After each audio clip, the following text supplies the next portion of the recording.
Singer सपना सलोनी और मगहिया भक्ति channel को आप लोग सपोर्ट करें और अपना प्यार दुलार दें। और मैं उसी के माध्यम से आप लोग के बीच में आई हूँ। और गणेश वंदना हमारी काजल दीदी बोली गणेश वंदना, तो अगर अच्छा लगेगा तो मीठा मीठा ताली बजाइएगा। कि गौरा हवे माता राउर अपीता महेश आए गणेश जी।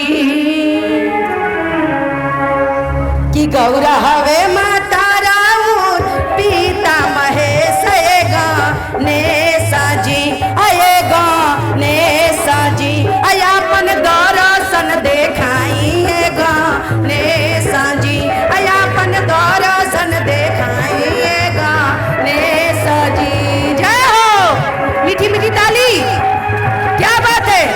हाय हाय हाय हाय।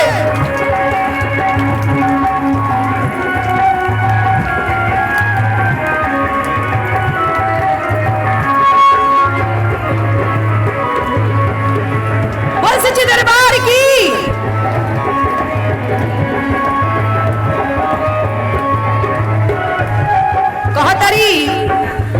कि गणेश बाबुआ तहर माई तहरा के प्यार से बुलावत तारी आ कह तरीका रिद्धि सिद्धि के बाबा हौआ सजाना सुबह बाटे बाबा रो रे लाला नामा।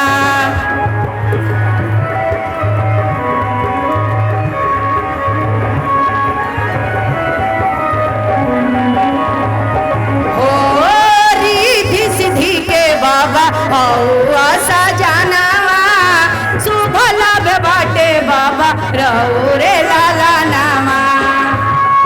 कह तरीका हे गणेश जी हमार बात के सुनी आई कार्य में आके सफल बनाई। कह तरीका सब देवता से पहले हो खेला पूजन गणेश जी। सब देवता से पहले हो खेला पूजन गणेश जी अपन दर्शन देखाइए गणेश जी अपन दर्शन देखाइए गणेश जी। जय हो।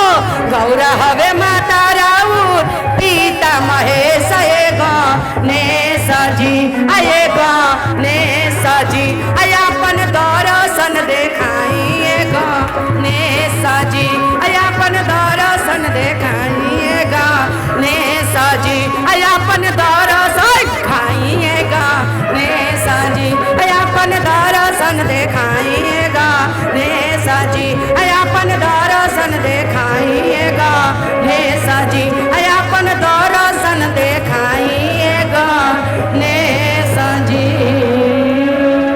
बोल गणपति महाराज की।